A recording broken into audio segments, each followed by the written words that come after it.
Сәлем баршаға, өте дәмді, тіл үйретін, күнделікті дайындап жүрген мантымызден өзгеше болатын, қазіргі таңда хит болған хожелі мәнтіні дайындайтын боламыз. Видеоны аяғына дейін көріп, бұл мәнтіні міндетті түрде дайындап көріңіздер, үй ішіңізді қуантыңыздар. Өте дәмді болып шығады. Бұл мәнтіні қалдырмай жеп қоюларыңызға кепіл беремін, және де сіздерге оригинал рецептін ұсынғалы отырмын. Ал енді бастайық. Тұзымызға суымызды құйып, тұзымыз ерігенше араластырып,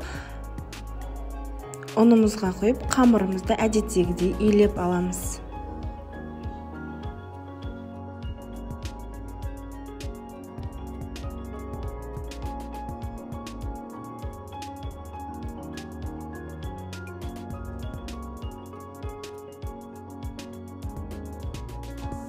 Жақсылап иінін қандырып, қамырымызды илеп алып, демалдыруға алып қоятын боламыз.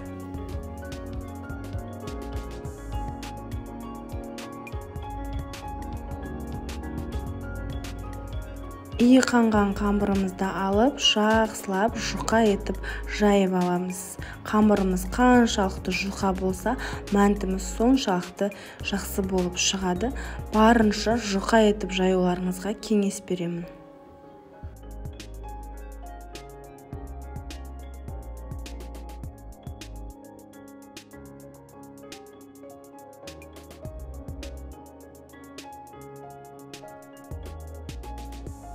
Міне осыны жұқа етіп жайып алдым. Сіздер бұдан да жұқа етіп жайсаңыздар болады. Енді осы қамырымызды әдеттегі мәнтімізді кішілеу қылып кесіп дайындайтын болсақ, бұл мантымызды үлкен қылып кесетін боламыз. Дәл осы видеодағыдай.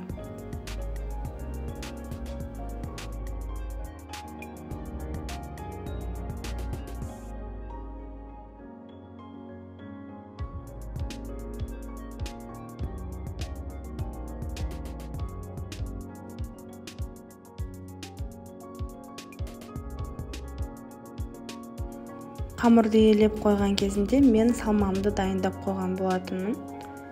Ал енді мантілерімізді түйуге кірісетін боламыз.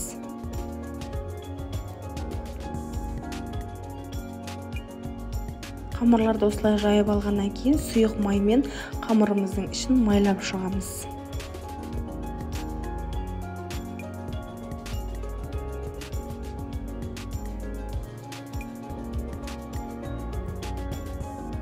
Ішіне жерде сақтап тұралған картопты жуа және де етті пайдаландым.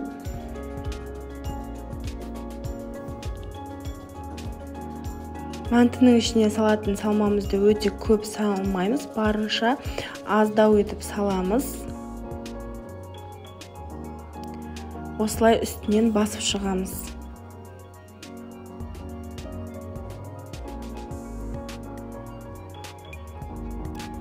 Дәл осы видеодағыдай түйіп аламыз. Бұл мәнтінің де ерекшелігі сол, қамыры өте жұқа, салмасы аз және де подлевасымен өте дәмді болады. Сөзбен жеткізу мүмкін емес, міндетті түрде дайындап көрулеріңізге кеңес беремін.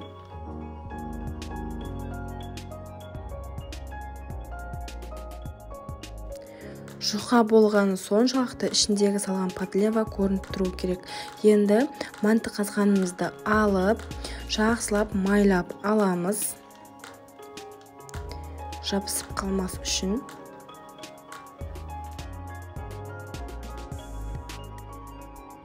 Мәнті қазғанымызға мәнтілерімізді теріп алғаннан кейін бетін осылай сұйық маймен майлап шығамыз.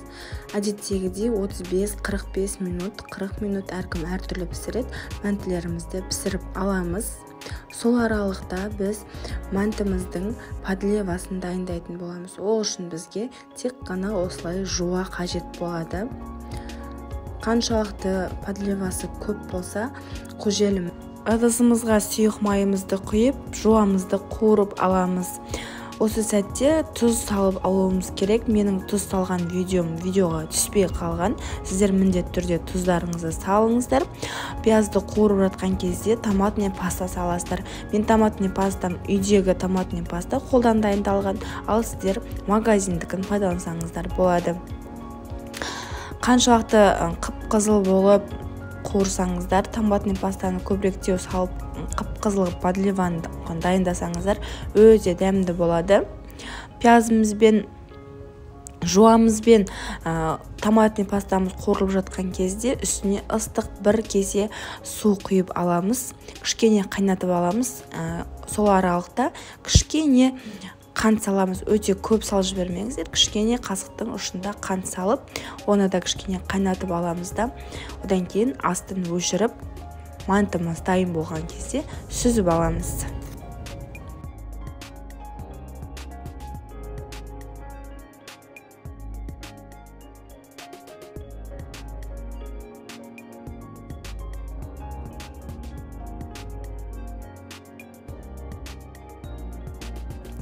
Міне достар, мантымыз дайын болды. Өте нәзік, жұп-жұқа, енді ерекше болып шығады осындай. Мантылерімізді ыдысымызға осылай табамызға салып аламыз. Оның үстіне жаңағы дайындап алған подливамызды құятын боламыз.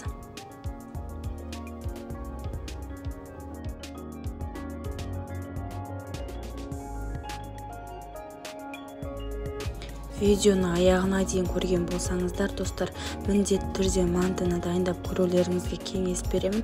Өте дәмді болады. Күнделікті дайындап жүрген мантыңызден әлде қайда өзгешелеу болады. Каналға тіркеліп кетіңіздер, және де лайк басып комментарий қалдыруды ұмытпаңыздар.